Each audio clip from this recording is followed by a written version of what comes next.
Irmãos, vamos abrir a palavra de Deus em Romanos 12, versículos 1 e 2. Esse texto tem nos acompanhado durante as palestras que temos feito. E hoje é a nossa terceira e última palestra, onde nós vamos, mais uma vez, tomar por partida Carta aos Romanos, capítulo 12, versículos 1 e 2. Hoje, tratando sobre como lidar com a preguiça, nós vamos ver o que a palavra de Deus nos ensina sobre onde devemos buscar força, fortalecimento para a coragem ou encorajamento. Rogo-vos, pois, irmãos, pelas misericórdias de Deus, que apresenteis o vosso corpo por sacrifício vivo, santo e agradável a Deus, que é o vosso culto racional.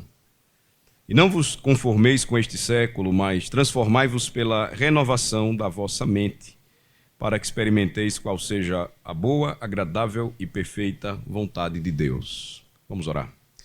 Senhor, nós pedimos a tua bênção agora para este tempo juntos e rogamos que nos ilumine a mente, rogamos que fale ao nosso coração, dos nossos garotos também, para que juntos, como homens e futuros homens, cresçamos na graça e no conhecimento de Jesus Cristo. Em nome dele que nós oramos. Amém.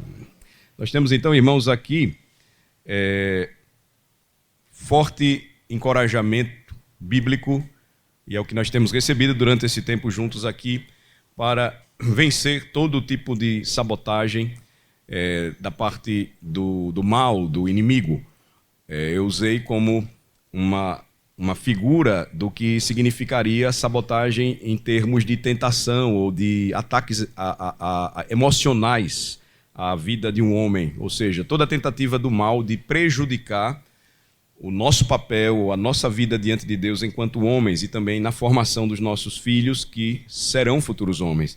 Então, face à sabotagem, a pergunta é: como podemos aumentar a nossa capacidade de resistência com sabedoria e fidelidade, de modo que sejamos guiados pelo Espírito de Deus, pela Palavra de Deus, e sejamos fortes para o enfrentamento tanto da calúnia, da injúria, e como ela se dá por meio do compartilhamento, como vimos ontem, das emoções. Tomamos ontem dois exemplos bem práticos de Arão e de Saul, e vimos que, às vezes, o temor de homens ou a pressão que vem externa, ela influencia uma tentação que está em nosso coração, que é interna, de agradar as pessoas, de, por ter medo delas, fazer o que elas querem e negarmos o que Deus nos manda fazer em sua santa palavra. Então, a palestra de hoje, minha última contribuição, ela vai oferecer aspectos práticos, algumas lições ou orientações que eu espero nós possamos guardar e extrair deste acampamento. Então, qual a primeira delas? Assuma a responsabilidade por si mesmo. Assuma a responsabilidade por suas emoções. Assuma a sua responsabilidade por suas ações. Foi o que mais ouvimos aqui dos palestrantes. Essa primeira atitude que nós devemos tomar, ela vai nos ajudar a não transferir a culpa para os outros, ou seja, não transfira a culpa. E a maturidade é fundamentalmente isso. O que seria formar garotos, meninos, para que se tornem homens maduros. Formar diante de Deus servos que não colocam a culpa nos outros, mas assumem as suas responsabilidades. Maturidade é fundamentalmente isso, assumir a responsabilidade por si mesmo. Se eu pudesse resumir o que significa ser maduro, aquilo que acontece com um homem cristão, à medida em que ele vai aprendendo a não colocar a culpa nos outros, mas dizer: não, é uma responsabilidade minha, é isso que eu preciso fazer. Veja que, diferentemente da maturidade, a imaturidade ela tem um caminho inverso. Então, os imaturos, por isso, eles são sacudidos, como diz a palavra de Deus, pelos ventos de doutrina. Eles são sacudidos pelas tempestades da paixão e eles sempre têm uma desculpa para apresentar diante de uma nova crise. Mas os líderes maduros, eles são firmes, são estáveis e assumem, repito, a responsabilidade por si próprios. Isso significa esclarecer a natureza da responsabilidade. O mundo funciona de acordo com uma noção de responsabilidade de soma zero. E se uma pessoa é 100% responsável, todas as outras devem ter responsabilidade zero. É assim que o mundo pensa. Se a responsabilidade de uma pessoa aumenta, então a de todos os outros deve necessariamente diminuir na mesma proporção. E o que esse tipo de mentalidade alimenta? Alimenta a transferência de culpa. Por quê? Se eu acredito que o pecado de outras pessoas é desculpa para que eu cometa pecados, eu vou continuar transferindo sempre a culpa. Isso é adâmico, repito. Foi a mulher, Senhor, que tu me deste, que comeu o fruto, me deu para comer e eu comi. Então, os pecados destas pessoas também não desculpam os nossos pecados. Embora outras pessoas possam nos influenciar, em última análise, a Bíblia diz que nós somos responsáveis por nós mesmos e pelo que Deus nos confiou enquanto homens de Deus. Então, essa é a primeira atitude que nós precisamos tomar. Assuma a responsabilidade por si mesmo, por suas emoções e por suas ações. Segundo lugar, conheça a si mesmo. Veja que a palavra de Deus usa expressões como autoexame, porque ela mostra que existe um caminho diante de Deus para que o homem cristão ele se conheça. Preste atenção às suas paixões. Quais são as suas relutâncias, ansiedades, hesitações, frustrações, humores e repentinas reações? O que é que faz você ter medo? O que faz você estremecer? O que faz você pisar em ovos? Quais pontos ou tópicos estão fora de seus limites?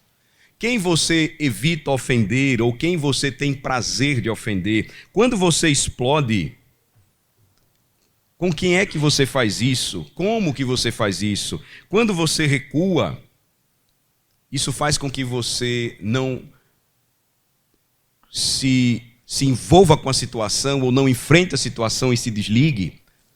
Esse processo ele é muito importante, irmãos, porque se a gente pensar novamente na calúnia como um tipo de sabotagem emocional que nos ronda, que nos tenta constantemente, qual é a atitude que você toma para recuar e evitar a confrontação quando você sabe que alguém está falando mal de você? Que nomes você dará ou fará de tudo, para evitar ser chamado quando alguém te calunia ou quando alguém usa, como eu disse na primeira palestra, de palavras torpes para tentar desqualificar você como um homem cristão? E não se limite aos termos mais óbvios que normalmente nós estamos acostumados a ouvir. Ele é intolerante, por exemplo. Mas comece a ficar atento àqueles rótulos que são mais sutis. E às vezes a gente não percebe. Ele é radical demais, ou ele é fundamentalista demais. Ele é misógino. Geralmente o homem, quando se autoafirma como um servo de Deus, com posições claramente cristãs, ele é acusado de ser machista também. E a Bíblia define claramente os extremos. Efeminação e macheza não são bíblicos, nenhum dos dois. Mas existe um modelo bíblico. E como é que você faz para lidar com isso? Você é briguento ou você é covarde? Quando as pessoas rotulam você, como é que você reage? Você continua buscando aprovação, aceitação, para não deixar que ninguém use esses termos contra você? Então, essa segunda atitude ela é importante para nós. Eu preciso conhecer a mim mesmo e saber como é que eu reajo diante dessas circunstâncias, como um servo de Deus. Nossas paixões, irmãos, nem sempre são confiáveis, mas elas sempre estarão nos dizendo alguma coisa. Por isso que a gente precisa saber. Veja, o autoexame ele nos permite que nos questionemos a nós mesmos para ver se nós estamos bem fundamentados, ligados à realidade que estamos vivendo e como nós vamos agir ou resistir às tentações. Também nos permite, o autoexame, à luz da palavra de Deus, estabelecer a distância emocional necessária para que eu possa também tomar atitudes, ações sábias diante dos problemas. Talvez buscar conselhos, como nós ouvimos ontem o presbítero Márcio falar, com outros homens mais experientes. E quando estivermos muito empolgados ou bastante deprimidos, estas palavras elas podem nos fortalecer. A Bíblia diz que esse exercício ele é importante quando os crentes se aconselham mutuamente. C.S. Lewis ele nos ensinou que a maneira mais segura para a gente desarmar a raiva ou a tentação da luxúria é desviar nossa atenção. E aí ele diz, ou da garota, com respeito à luxúria, ou do insulto, com respeito à ira. E quando fazemos isso, ele conclui, nós começamos a examinar a paixão em si.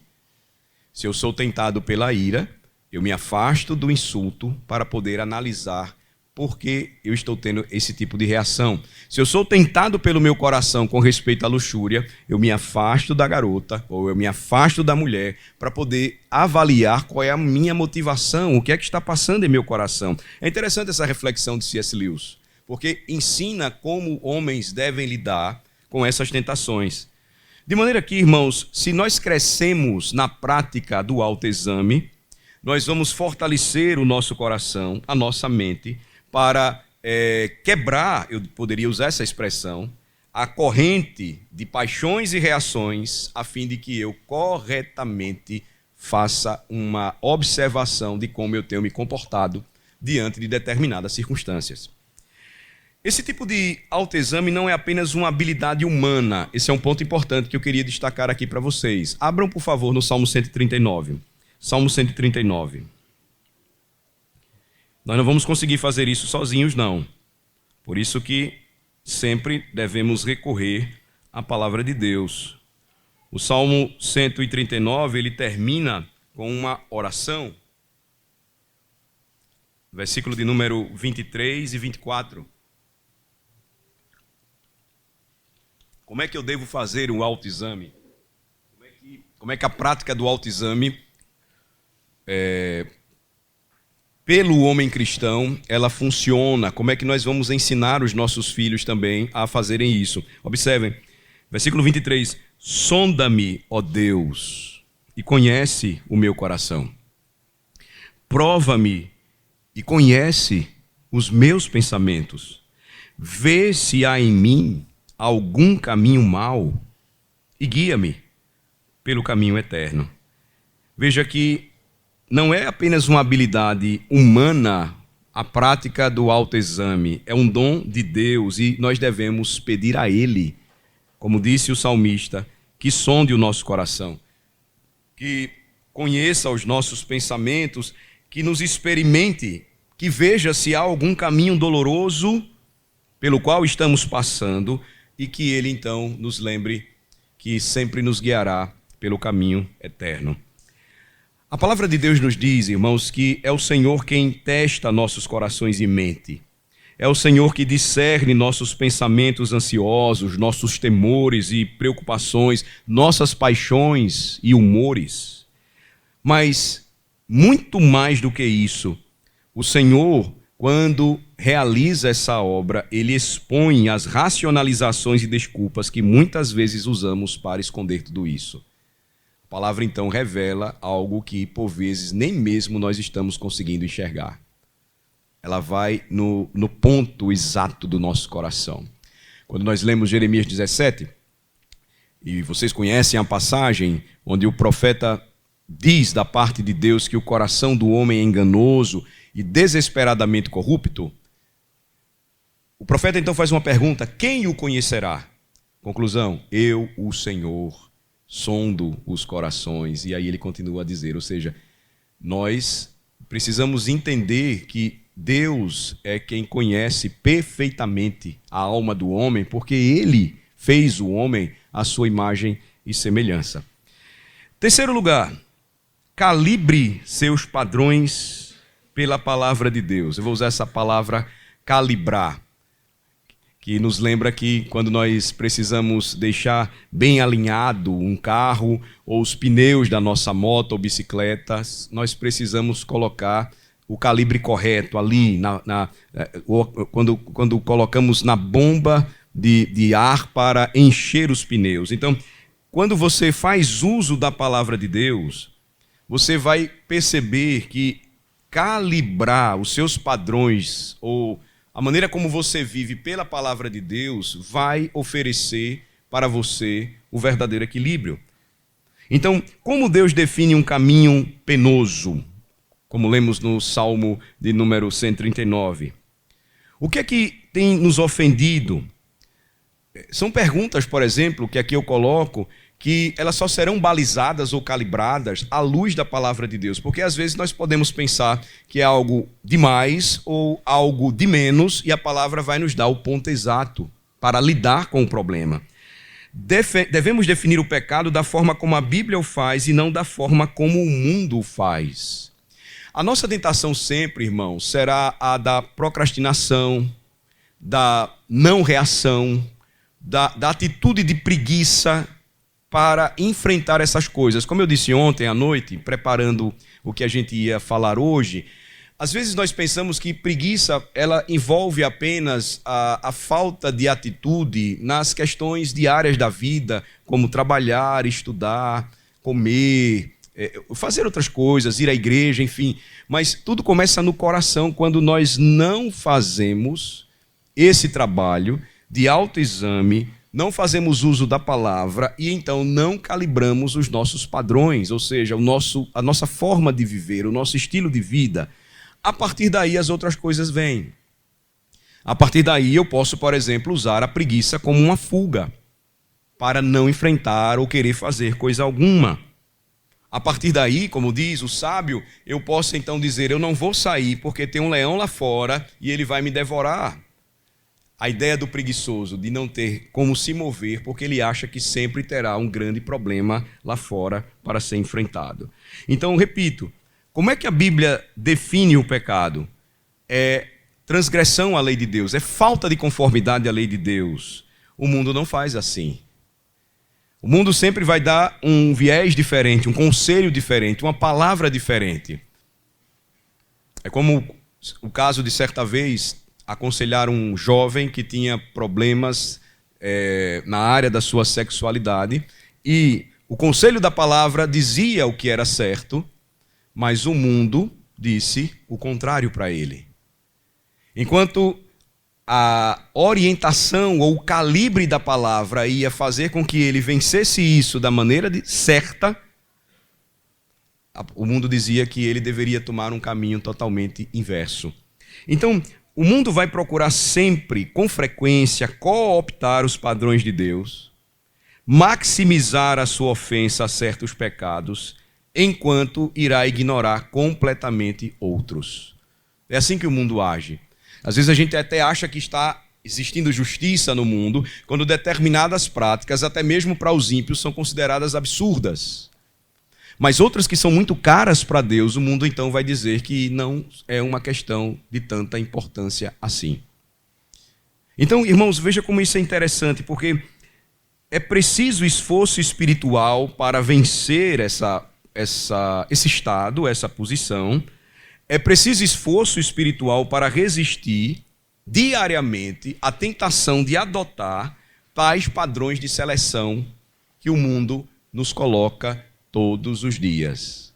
Veja, não é estranho que isso aconteça quando nós vemos que, à medida em que o povo de Deus se afasta da palavra de Deus, ele começa a fazer as mesmas coisas que o mundo faz.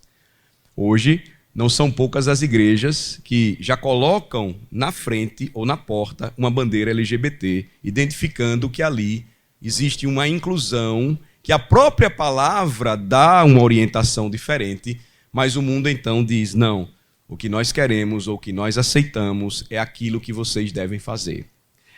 Veja que o texto que nos acompanhou durante esses dias, Romanos 12, requer que sejamos transformados pela renovação das nossas mentes. Está lá no versículo de número 2 de Romanos 12. Então a pergunta é: quando você for chamado, por exemplo, de um nome injurioso, desagradável, o que é que você deve fazer? Quando você for rotulado pelo mundo e até mesmo pela igreja de algo que você sabe que de fato você não é, qual a atitude que você deve tomar? Calibre os seus padrões pela palavra de Deus. Pergunte se Deus considera a substância desse nome como pecaminosa e esteja atento, alerta para não começar a recuar internamente diante das coisas que a Bíblia ensina. Você lembra que Jesus foi acusado de ser glutão e beberrão, mas ele não se importava com isso. Ele sabia que não era. E ele continuava a fazer o seu trabalho como servo do Pai, que estava para cumprir o seu ministério, e ele não tinha vindo ao mundo para salvar aqueles que estavam sãos, ou seja, que se consideravam autossuficientes. Mas ele mesmo disse: eu vim para eles mesmos, eu vim para os doentes, aqueles que precisam de mim. Então, a Bíblia vai nos ensinar e ela vai nos apontar o caminho que nós devemos tomar, mas não basta, eu diria, calibrar os nossos padrões. Nós precisamos também calibrar os nossos amores, ódios. Eu devo amar e valorizar a Deus, como a Bíblia diz, acima de todas as coisas. Esse é o primeiro e grande mandamento. Mas eu também devo rejeitar aquilo que Deus rejeita. Eu não preciso apenas amá-lo, mas eu preciso também me posicionar quando eu sei que algo está acontecendo e que não agrada ao meu Deus. Então, há uma dimensão, irmãos, afetiva, eu diria, que é crucial em nossa resistência. E é por essa razão que todo homem de Deus deve ter a sua emoção ou a sua paixão controlada, treinada, à luz da palavra ou pela palavra, a fim de que possa valorizar o que é valioso, a fim de que possa abominar o que é odioso, e isso vai levá-lo a temer verdadeiramente ao Senhor e não aos homens. Vocês lembram de Provérbios 1? O temor do Senhor é a sabedoria. Então, esse é o desafio constante de todo servo de Deus. Essa é a luta diária de todo servo de Deus. Esse é o treinamento pelo qual os nossos filhos devem passar todos os dias, à medida em que nós estamos analisando o seu comportamento ou como eles tomam determinadas atitudes diante das situações. Se nós não tivermos o nosso coração firmado na palavra, irmãos, nós vamos ceder facilmente à tentação e vamos ser prejudicados pela sabotagem do inimigo. Quarto lugar, aumente sua própria tolerância à dor e ao sofrimento. O que foi que fez com que Arão cedesse? Ele não suportou a pressão que sofreu do povo hebreu. Adão cedeu porque ele até se irritou. Ele sabia que não era certo, mas porque o povo pressionou, ele então disse: me dê o que vocês têm. E ele fez o bezerro de ouro e disse: agora festejem. Observem que Saul disse claramente a Samuel que teve medo do povo. Então, se nós tivermos, irmãos, um padrão muito baixo com respeito ao enfrentamento da dor e do sofrimento emocional, nós vamos então sempre procurar uma solução a curto prazo. Muitas vezes, curtíssimo prazo. Se eu não suportar, eu vou sempre buscar qualquer coisa para aliviar o desconforto imediatamente. Eu não vou tratar a questão da forma certa. Não é assim que Deus nos ensina a agir enquanto líderes. Os líderes sóbrios, os líderes sábios, eles tomam um caminho diferente. Eles são resistentes, eles são perseverantes, porque eles são capazes de manter uma distância emocional saudável enquanto permanecem ligados àqueles que estão sob os seus cuidados. Eles desenvolvem uma capacidade de resistir à pressão. Veja que todo homem criado por Deus, ele é forjado por ele e preparado por ele para esse tipo de situação. Mas isso envolve, eu repito, treinamento. É necessário que haja treinamento, controle, a fim de que eu aprenda a valorizar a virtude e a rejeitar o vício. Os líderes sóbrios, então, eles vão ter esse tipo de atitude. Em vez de canalizarem as paixões reativas no sistema, eles vão se tornar aqueles amortecedores que sabem que as crises, por vezes, não serão resolvidas, mas deverão ser suportadas. Eu gosto muito, quando penso sobre esse assunto, do livro de Jó, porque é um grande exemplo para nós de um homem que suportou realmente uma pressão inimaginável. Imagine, pensem em um homem que, a Bíblia diz, ele era extremamente rico, ele tinha muitos servos e servas, ele perde tudo de repente, vocês conhecem a história, e isso envolveu os seus servos, mas alguns ainda sobraram. Ele ficou numa situação de humilhação e desprezo tão grande que até os seus servos o desrespeitaram. Os que estavam vivos e ele chamava não iam. Os meninos passavam e zombavam dele, um homem que deveria ser honrado. Sua esposa disse, a sua situação é crítica. E, ironicamente, disse, abençoa a Deus e morre, porque não falta mais nada para você. E ele, ali naquele momento, sabia que não tinha controle da situação. Era uma crise que não poderia ser resolvida. Ele foi tomado de uma doença terminal.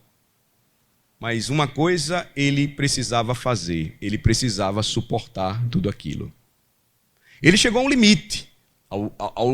Ele chegou a um momento de ousada discussão com Deus, que quando nós lemos nós ficamos até temerosos, porque ele se dirige a Deus de uma forma muito ousada e corajosa, mas nunca desrespeitando ao Senhor, reconhecendo-se pecador, mas o seu limite faz com que ele mostre que ele estava lutando, ele continuava lutando. Ele, na verdade, seria um tipo de Cristo, porque ninguém sofreu mais como homem do que o nosso Redentor. O que ele suporta na cruz é algo que jamais iríamos suportar, uma vez que nós experimentamos o amor de Deus, que é ver Deus voltando suas costas para nós. O pai faz isso quando o filho clama na cruz e diz, por que me abandonaste, meu pai?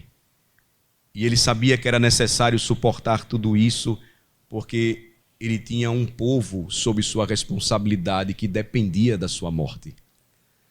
Então, os líderes, eles precisam se espelhar no paradigma que é Cristo. Eles começam com a estabilidade sóbria e, portanto, se tornam livres para agirem com sabedoria e compaixão.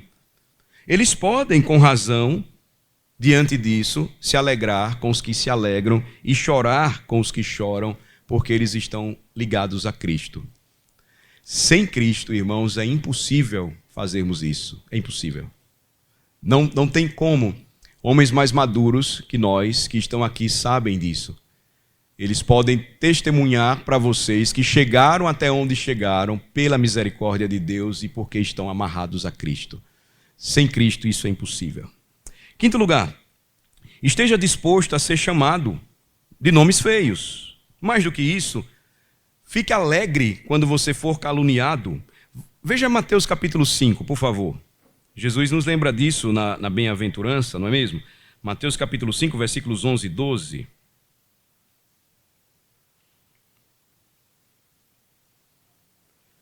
Mateus 5, 11 e 12. Bem-aventurados sois quando, por minha causa, vos injuriarem e vos perseguirem, e mentindo disserem todo mal contra vós. Regozijai-vos e exultai, porque é grande o vosso galardão nos céus, pois assim perseguiram os profetas que viveram antes de vós. Jesus diz, ó, vocês são felizes quando, por minha causa, ou seja, por meu nome, forem injuriados, ou seja, falarem coisas feias contra vocês, disserem nomes feios contra vocês e perseguindo vocês com mentiras, falarem mal de vocês.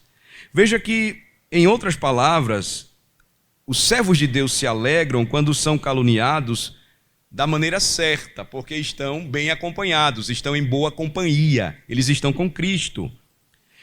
Jesus disse a mesma coisa em outra passagem no Evangelho de Mateus. Vamos para o capítulo 10 agora. Jesus disse o seguinte, Mateus capítulo 10, versículo 25. Aqui eles estavam questionando ao Senhor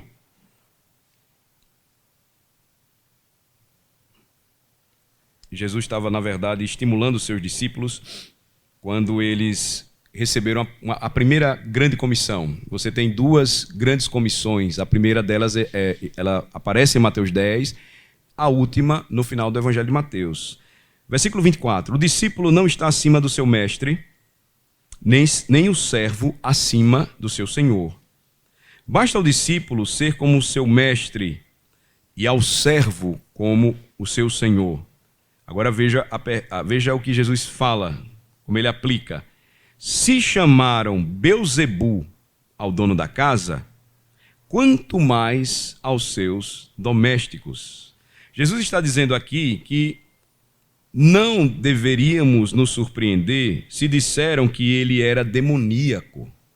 Beelzebu era um apelido pejorativo que os judeus davam a Baal, o deus pagão, senhor das moscas, Baal Zebuba. Eles chamaram Jesus assim. Vendo o que Jesus estava fazendo, as curas milagrosas que ele estava realizando, eles disseram, ele não pode fazer esses sinais, expulsando demônios, né, de uma forma bem direta. Ele não pode fazer isso se não fizer pelo poder demoníaco, pelo poder do diabo. Veja que relação absurda, blasfema, eles aplicaram a Jesus. E aí, o que é que Jesus disse para nós, seus discípulos? Não se surpreendam quando disserem que vocês também são. Curioso isso, né?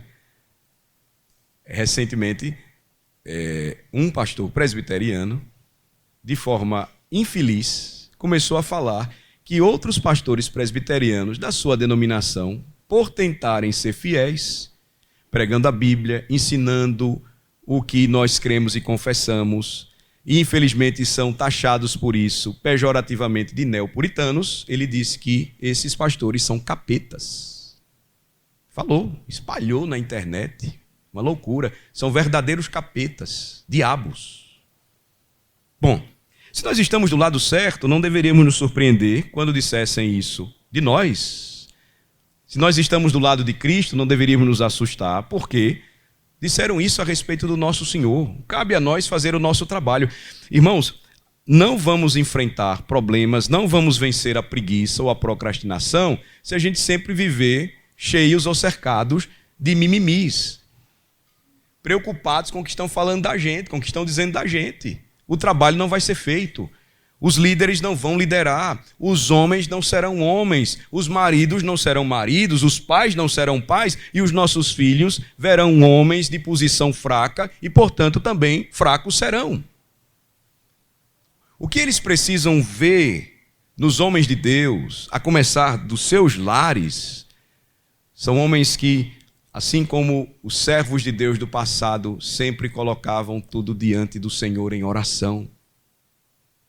E aí, irmãos, essa é uma palavra importante para nós. Nós temos a responsabilidade, enquanto servos, maridos e pais, de conduzir os nossos filhos no pacto, de animar os nossos filhos para que participem da igreja, que estejam presentes e vejam os homens da igreja orando, amando a Deus, estudando a palavra, conversando sobre ela. É isso que é importante. O que acontece aqui, ou o que nós vivenciamos aqui, que é uma grande bênção, fazemos coisas que homens podem fazer com seus filhos, mas tudo isso cercado em um ambiente que começa com instrução. Quem é o centro para nós? Quem é o principal motivo dessas conferências ou desse acampamento? Qual é a razão da nossa fé? Quem está sempre ao nosso lado? Quem é a nossa melhor e verdadeira companhia? Companhia é o Senhor Jesus Cristo. Então, nós precisamos nos dispor a enfrentar tudo isso sem problemas. Eu lembro de um amigo meu, pastor, que certa vez nós tivemos que conversar com ele, outros pastores, porque ele entrou em crise ministerial por viver preocupado com o que a igreja dizia sobre ele. Se ele vivesse preocupado com o que a igreja dizia sobre ele, constantemente, ele ia pirar. Então nós dissemos: reverendo, faça o trabalho. O trabalho não está sendo feito. Diante de Deus, o Senhor não está buscando ser fiel. O Senhor não está pregando a palavra de Deus com fidelidade. O Senhor não está fazendo isso com amor ao Senhor e à igreja. Não ligue para o que os outros falam, porque se você se preocupar com o que os outros falam, você não vai fazer nada. Você não vai fazer nada no trabalho. Você não vai ensinar os seus filhos a enfrentar os problemas que vão surgir, porque sempre vai existir. Não adianta campanha contra bullying. Sempre vai existir no mundo aqueles que vão colocar apelidos em você e você vai colocar apelidos nele. Sempre foi assim. Mas a gente vive numa sociedade que nada mais disso pode acontecer, porque somos como floquinhos de neve. Qualquer coisinha a gente já fica abalado e a gente não enfrenta. Eu aprendi desde cedo que uma das formas boas de você vencer nomes ou apelidos, isso é importante para os garotos, viu? É não ligar para eles. Alguns vão ficar e vão marcar você a vida toda. Né? Tem um esmiliguido aqui. Né? E outros vão passar. O importante é a maneira como você encara isso. Porque se você viver preocupado com o que estão falando de você, você não vai amadurecer. E lembre-se, você precisa passar por esse processo de amadurecimento, e amadurecer dói. Crescer dói. Isso é importante. Nunca esqueçam disso, meus irmãos. Sexto e penúltimo lugar, certifique-se de que as calúnias sejam realmente falsas. Isso é importante também. Quando você é caluniado, uma tentação é confiar na mentira até que ela se torne verdade. Se vou ser enforcado como ladrão, é melhor roubar, né? Eu já vou morrer mesmo. Então, observe que esta é simplesmente outra forma que o mundo usa para conduzir você. É um tipo de reação, mas que não é boa. Não há virtude em se tornar a coisa ímpia que os seus inimigos pensam que você já é. Então esse não é o caminho. Veja a exortação que Paulo faz aos cristãos quando ele escreveu ao pastor da ilha de Creta, Tito. Tito capítulo 2, por favor. Ele vai exortar os cristãos, na carta que escreveu a Tito, para que adornassem a doutrina de nosso Deus e Salvador. Tito capítulo 2, eu acho que é o versículo 10. Versículo 10. Quando ele fala sobre a atitude do cristão enquanto um servo, ele deveria ser em tudo obediente ao seu Senhor, não sendo respondão, tal, versículo 10. Aí, no versículo 9, versículo 10, não furtem. Ele cita o 8º mandamento. Pelo contrário, deem prova de toda a fidelidade. Com que objetivo? Aí é o que eu quero lembrar vocês aqui. A fim de ornarem ou adornarem em todas as coisas a doutrina de Deus, nosso Salvador. Paulo ainda vai dizer que nós devemos fazer o que pudermos dentro do razoável para evitar dar aos nossos inimigos ocasião para calúnias. 1 Timóteo 5,14, vamos ver? 1 Timóteo 5,14, por favor.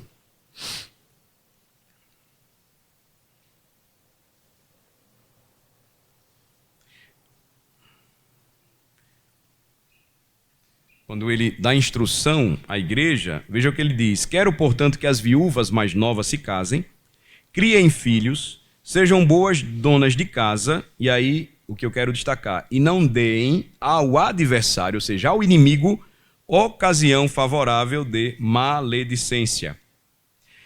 Homens maus podem dizer mentiras sobre nós, mas não devemos fornecer para eles munição excessiva através do nosso próprio comportamento, tolo, imaturo e reativo.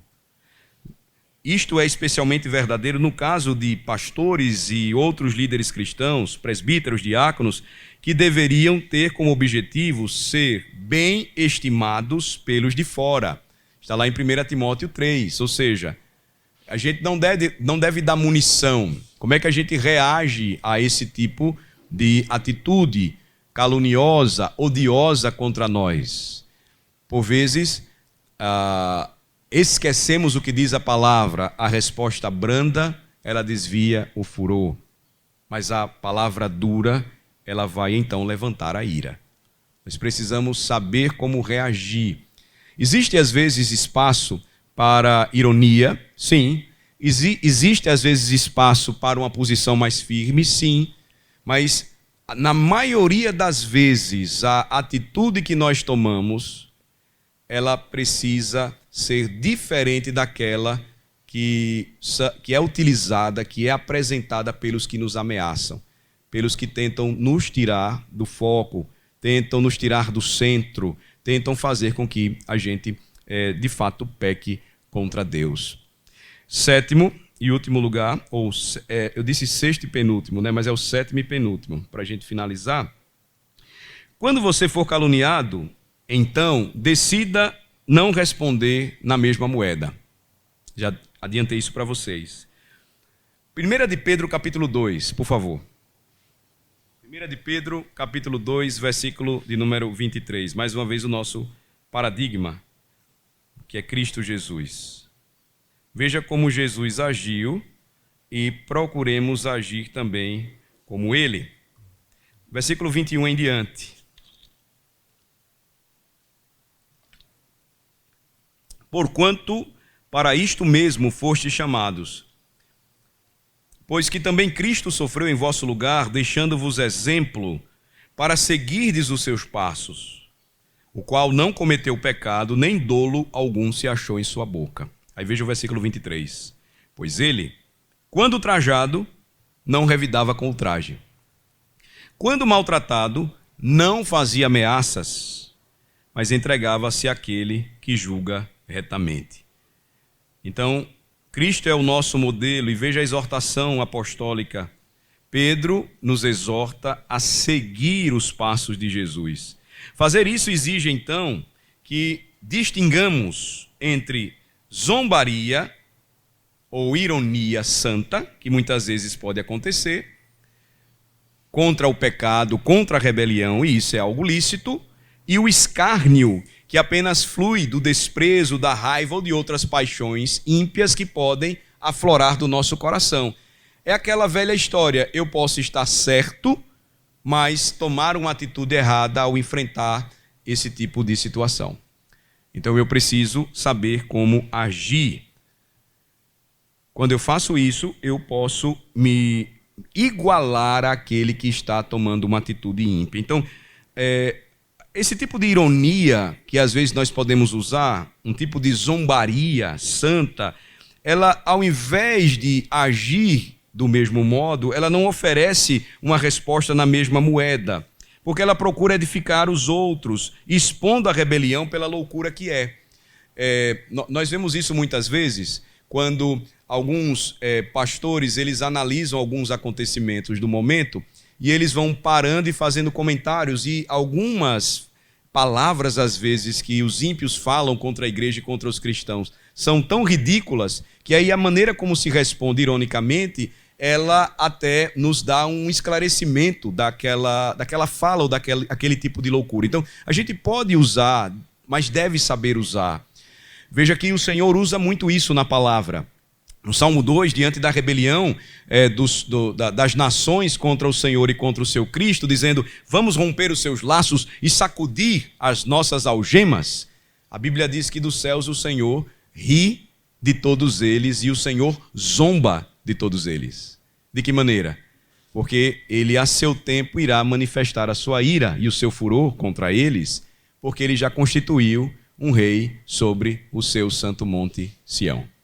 Como é que o Senhor então age nesses casos? Eu gosto de lembrar do que aconteceu com uma nação que foi fundada tendo por base a palavra, que foi a América, os Estados Unidos da América, mas com o passar do tempo, as gerações foram desprezando o legado de seus pais, até que eles aprovaram, já há muitos anos, uma lei que assassinou milhares de bebês, legalizando o aborto. Mas como é que Deus reagiu a isso? Qual foi a atitude divina? Como é que Deus zombou dessa atitude desses homens que defenderam e praticam isso? Dos movimentos envolvendo feministas, ou dos movimentos envolvendo a comunidade LGBTQI e por aí vai, que é contrário ao modelo bíblico de família, preservando e fazendo com que as famílias cristãs americanas multiplicassem. As famílias americanas, nesse período em que a prática do aborto ela foi legalizada, não abortou e continuou a constituir famílias e famílias com muitos filhos. É assim que Deus responde ao mundo. O que é que vai acontecer mais à frente? O que é que vai acontecer daqui a um tempo? Se esses que não geram filhos só querem matá-los, enquanto os cristãos estão crescendo e prosperando, uma inversão ocorrerá, entende? Então, é uma maneira como Deus age, como Deus zomba e ri daqueles que tentam quebrar a ordem da criação. Então, veja que quando eu não sou reativo, eu vou honrar a Deus e amar ao meu próximo, ainda que em determinados momentos a minha atitude ela possa ser, de certo modo, irônica, ou tenha um certo tom de ironia contra as atitudes ou as palavras ou os conceitos do mundo. Finalmente, pega tudo isso, enraiza toda a sua resistência à sabotagem do inimigo que tenta prejudicar a atitude que você precisa tomar como servo de Deus, de ser um varão que se porta firmemente e enfrenta os seus pecados e busca glorificar a Deus em tudo, de forma honesta, que o seu desejo seja sincero e honesto de agradar a Deus, enquanto você busca resistir ao mal. Quando Paulo ele foi caluniado pelos judaizantes, ele ficou impassível porque ele tinha consciência limpa e ele sabia muito bem de quem ele estava procurando aprovação. Eu queria pegar essa passagem aqui, por favor, abram comigo, Gálatas capítulo 1. Veja como ele age, a atitude dele diante das calúnias que ele estava sofrendo dos judaizantes. Gálatas 1, versículo 10. Veja que a sua atitude é aquela que nós devemos imitar. Gálatas 1, versículo 10. Porventura procuro eu agora o favor dos homens ou de Deus? Ou procuro agradar a homens? E aí, olha que conclusão interessante. Se agradasse ainda a homens, não seria servo de Cristo. Esse é um ponto aqui, irmãos. Se tem uma passagem que você deve marcar e levar para casa, não esquecer, é essa. Sair do acampamento pensando, Senhor, eu tenho buscado o favor dos homens ou de Deus? Eu tenho procurado agradar a homens? E isso daí, lembre-se, envolve tudo. Se é na família, eu tenho procurado agradar a minha mulher acima de Cristo. Eu tenho procurado agradar os meus filhos acima de Cristo. Se eu sou um líder espiritual na igreja, eu tenho procurado agradar a igreja acima de Cristo. No meu trabalho, nas minhas funções, em outras esferas, eu tenho procurado agradar os homens acima de Cristo. Porque se eu fizer isso, eu não serei servo dele. Esse é um ponto, irmãos, aqui, eu diria, crucial e conclusivo. Em outro lugar, olha só o que Paulo ainda diz. Veja comigo, 1 Tessalonicenses 2. Ele vai usar a mesma argumentação. 1 aos Tessalonicenses, capítulo 2, por favor. Do versículo 1 em diante, os versículos 3 e 4 é que são chave para nós. Porque vós, irmãos, sabeis pessoalmente que a nossa estada entre vós não se tornou infrutífera. Mas apesar de maltratados e ultrajados em Filipos, olha só, como é do vosso conhecimento, tivemos ousada confiança em nosso Deus. É o que nós precisamos. Para enfrentar toda espécie de sabotagem emocional, toda espécie de prejuízo do inimigo quanto à nossa postura sendo líderes e servos de Deus, no treinamento e formação dos nossos filhos, nós precisamos pedir ao Senhor ousada confiança, firmada nele. Ele continua: tivemos ousada confiança em nosso Deus para vos anunciar o evangelho de Deus em meio a muita luta. Ou seja, ele enfrentou o problema, não fugiu dele. Ele precisou suportá-lo, porque o problema estava ali.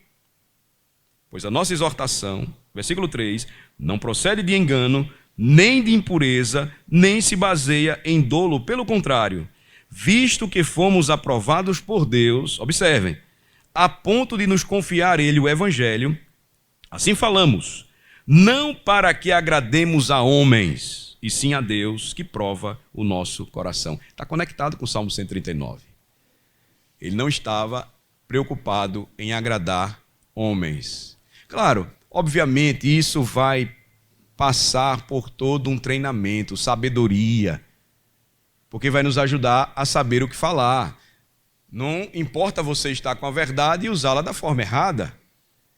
Não é verdade? Não importa você ter o evangelho e você então vai proclamá-lo da forma incorreta. A questão não é essa. Paulo, ele sabia como se portar, mas veja, em todos os momentos ou circunstâncias, o que prevalece para ele é a sua ousada confiança na palavra de Deus, de modo que ele não tinha medo de dizer o que tinha que ser dito, porque ele não estava preocupado em agradar os homens, mas em glorificar a Cristo. É isso que faz a diferença. Paulo aceita o teste de Deus e, portanto, ele pôde resistir à atração de agradar e temer o homem. O apóstolo Pedro dedica grande parte de sua primeira carta a desenvolver essa resistência e guiar os seus leitores nesse propósito. Ele tinha consciência que o mundo iria falar contra os cristãos, considerando os malfeitores. Está lá em 1 de Pedro capítulo 2. Ele sabia que o mundo caluniaria os cristãos pela recusa de se juntar a eles na sua devassidão. 1 de Pedro capítulo 4. Portanto, ele vai dizer que os cristãos não deveriam ficar surpresos se tais provações ou insultos viessem contra eles. 1 de Pedro 4, versículos 12 a 14.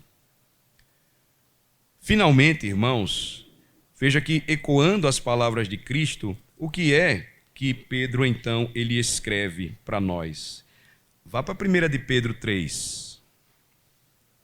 Honrar a Cristo como santo permite ao homem de Deus suportar injúrias e calúnias, porque a sua consciência estará limpa e Deus nos prometeu a sua bênção quando sofrermos por causa da sua justiça. 1 de Pedro 3, a partir do versículo de número 14.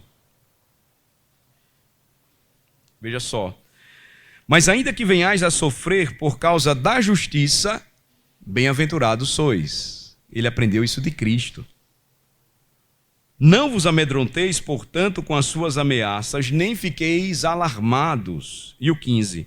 Antes, santificai a Cristo como Senhor em vosso coração, estando sempre prontos, preparados para responder a todo aquele que vos pedir razão da esperança que há em vós. É assim que nós devemos treinar os nossos filhos para que sejam futuros homens. Não fujam das responsabilidades, assumam a sua posição, não tenham medo e nem vergonha de afirmarem que são crentes. É disso que a gente precisa.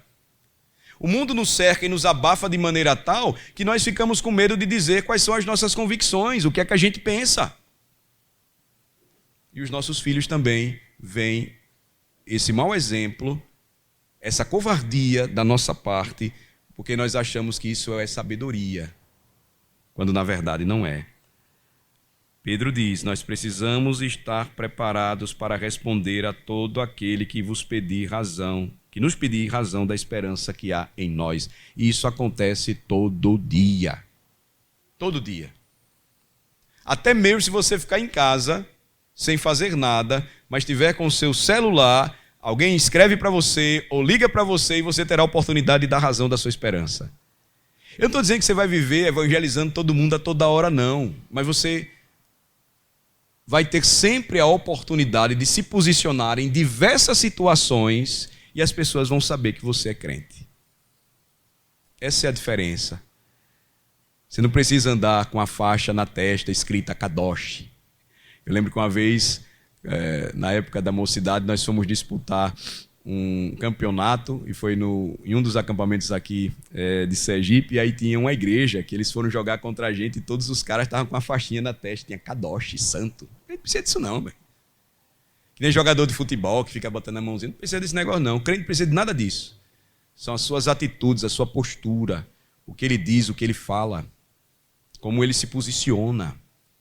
É assim que a gente deve criar também os nossos filhos para a glória de Deus. Isso honrará a Cristo. Concluo. A sabotagem do inimigo, ela é inevitável. As tentativas de orientá-lo para o mal e também para orientar os seus filhos para o mal sempre virão. O mundo irá procurar usar nomes e rótulos contra vocês com a finalidade de manipulá-los e calá-los, fazendo-os impotentes. Você sempre será tentado a deixar que suas próprias paixões e as paixões dos outros façam você cair. Suas mãos ficarão fracas, seus joelhos também, e você começará a sentir que até mesmo os seus nervos começarão a falhar. Mas, pela graça de Deus, você pode resistir à tentação de agradar as pessoas e de temer os homens. Pela graça de Deus, você pode se conhecer, assumir a responsabilidade por si mesmo e calibrar seus padrões e paixões à luz da Bíblia. Com a ajuda de Deus, com a ajuda do seu Redentor Jesus Cristo, você pode ser firme e inabalável, firmado no Evangelho da graça de Cristo, e ao buscar a aprovação dele acima de tudo, você conseguirá fugir da tentação de agradar os homens e desagradar a Cristo. Vamos orar. Senhor, nós te agradecemos pela tua palavra, por esse tempo juntos, pela oportunidade que temos de estudá-la, aplicando-a de maneira prática para a nossa vida e a vida dos nossos filhos. Senhor, nós sofremos todos os dias pressão de todos os lados e como servos somos tentados diariamente a agradar os outros e também a temê-los. Mas o que mais precisamos é do temor do Senhor, pois o temor do Senhor é a sabedoria. Ajuda-nos, Senhor, a buscar, perseguir, agradar ao Senhor Jesus acima de tudo, a temer ao Senhor Jesus acima de tudo. E isso vai nos dar a medida certa para medir e calibrar as nossas paixões, emoções, temores, lutas, lidar com os problemas de ansiedade, buscar coragem e ousadia para anunciar o teu santo evangelho e assim cumprir os mandamentos de amar ao Senhor sobre todas as coisas e ao próximo como a nós mesmos. Senhor, nós temos grande responsabilidade sobre nossas casas, esposas, filhos, igreja, trabalho. Nós temos os nossos filhos aqui, são meninos, alguns já estão mais maduros e são jovens, e eles também sofrem as mesmas tentações à medida em que crescem. A nossa súplica é que nos dê, Senhor, o caminho correto para seguir, o verdadeiro caminho do amadurecimento, que passa por esse enfrentamento das nossas paixões e a maneira como nós lidamos corretamente com a tentação de temer as pessoas e querer sempre agradá-las, esquecendo-nos de Deus. Abençoa-nos, Senhor, e que seja proveitoso tudo o que refletimos aqui para a sua glória, em nome de Jesus. Amém.